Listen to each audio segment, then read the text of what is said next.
I don't think Brad Lander needs really an introduction. He's the city controller of New York. There are not many politicians I know as well as Brad. And I have to say, one of the things that made me happy was just to see the way that people began to see publicly who didn't know him what I've experienced with him over the years that I've known him. He's just an extraordinarily decent human being. So I've been really, really happy to see the way in which he's been celebrated over the last couple of weeks. And I'm really grateful to you, Brad, for doing this. Thank you, Peter. I'm enthusiastic about it. Happy July 4th. Here's to throwing off kings and tyrants and, doing what we can for that simple but so contradictory and elusive idea that everyone's created equal. So I thought I would just start with the race a bit. Obviously, it turns out that the two biggest figures in the race ended up being Andrew Cuomo and Zohran Mamdani. And I'm just curious, Brad, because you have an insight into these kind of things in a way that the rest of us don't. I would just love to know what your experience has been with Andrew Cuomo over the years. What's the guy like? And what perspective did you have on him as someone who'd actually been involved in New York politics for quite a number of years? Yeah, so the truth is, I had very little interaction with him before and had very little interaction with him in the mayor's race. The one conversation we had prior to it is years ago, I think in 2016, I had passed a bill in the New York City Council to get rid of plastic bags, single-use plastic bags. And then the state legislature, led by Orthodox State Senator Simcha Felder and some other folk, nullified the city's bill. And even though Andrew Cuomo knew it was a disaster from an environmental point of view, he signed their bill, killing mine, and called me to try to be charming and say, oh, this is a good environmental bill, but now is not the time, blah, blah, blah. So I did, see his charming side. Now, I have many friends who experienced his bullying, really sociopathic side. I'm not an analyst, but I don't use that lightly either. Anybody who worked with him in politics heard all these stories about him just, bullying to get whatever he wanted very effectively. In the mayor's race, he ran a Rose Garden race and never came to any of the forums that we did. We all got to know each other pretty well by just appearing at dozens and dozens of forums and kind of small scale debates. And he came to absolutely none of them. There was, I'm trying to think, at the New York State Nurses Association, where people went one by one, he was ahead of me. So I was like waiting in the green room and I looked downstairs to see him getting into his car and driving away. But honestly, that was about it. The only two times I even shook his hand in the race were on the debate stage for the two debates.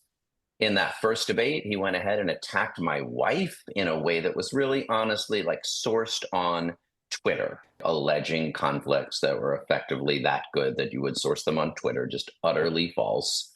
But when I came off the stage, my son was like, yeah, you said something about it, but you better hit harder in the second debate. So I went into that second debate aiming to hit a good deal harder. And actually, interestingly, after the debate, he gave Zohran a kind of smiley, backslappy hug, and he and I just stared coldly at each other. And what about Zohran Mamdani? When did you first meet him? What was your experience with him? And then how did it evolve over the course of the mayoral race? First time I ever really saw him or got to know him at all was, as I think I mentioned on Colbert, when he was helping to lead the effort to help a set of taxi medallion holders who were facing just crushing medallion debt. Taxi medallion debt had grown dramatically. Several drivers had committed suicide. There was a real need for relief. There was a hunger strike that he was a part of, and I stopped by that picket line a number of times. So that was when I really first kind of talked to him in any political context. We were not close before the mayor's race. You see each other at rallies or actions or on picket lines. But as I say, we got to know each other pretty well through the many green rooms and panels and forums. It gets to be the point where you could give the other people's answers because you've heard them 50 times. And yeah, I would say that a warmth developed over that context. I think we have a lot of admiration for each other.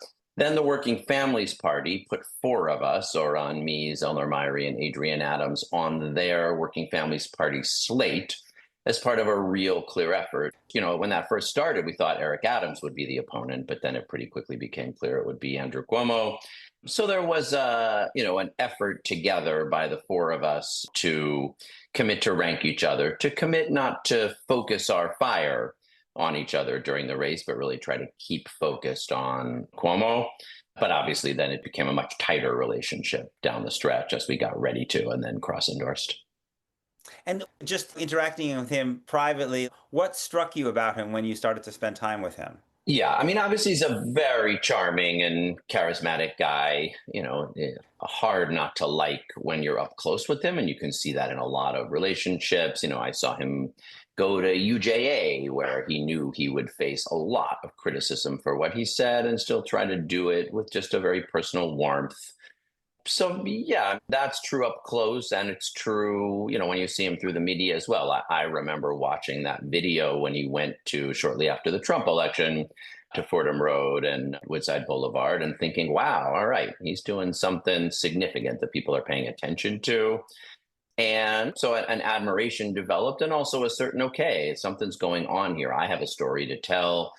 By normal standards of a mayor's race, I felt like I was doing pretty well. We raised a lot of money. We hit the limit. We had a lot of volunteers, a lot of great policies, a lot of good energy. But then watching the level of energy developing in that campaign with tens of thousands of volunteers and the fastest ever to get to the fundraising cap, I'd be lying if I didn't confess a certain political, you're watching, you're thinking, I'd love for that to be me surging like that.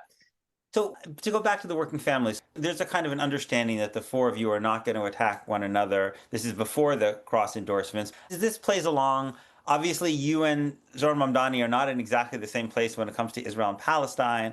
And I would imagine there were people who didn't want you to be on a slate with him, to not criticize him, certainly not to cross endorse him. So I'm curious if you can talk a little bit about your thinking on that and how it evolved. One thing I have been saying all throughout the campaign is, if 4 years ago, Maya Wiley and Catherine Garcia had cross endorsed each other a couple weeks out from the race, probably one of them would have won. And we would have been spared this timeline with Eric Adams humiliating our city and selling us out to Donald Trump. And I said to people early on, help make sure I don't do that. I want to win this race. And I don't want to leave us with Eric Adams or Andrew Cuomo as mayor. And I asked some people to kind of hold me accountable to that. It's not easy as things get down the stretch. But that was always clear to me. Like, it was clear to me that a more strategic approach to ranked choice would be required. And of course, I wanted to be the candidate in first place that was bringing support and energy to. But when you say that, there'll be multiple candidates, and a more strategic approach will require candidates to be willing to do that, whether they're leading or not leading. And that always seemed clear to me. And that doesn't make it easy, but I knew it would be the right thing to do, sort of wherever I was, just given the level of name recognition and endorsements and sense of dark inevitability that Andrew Cuomo brought to the race. On Zohran in particular, yes. Okay. So I'm, let's call it a left liberal, a sort of working families party progressive. We'll get into this a little more later, but obviously a very strong critic of Israel's treatment of Palestinians, but someone who believes in the vision of Israel as a Jewish and democratic state. And I knew there would be a lot of criticism of Zohran from mainstream Democrats that I would hear about for being on a WFP slate with him, and certainly later for cross-endorsing.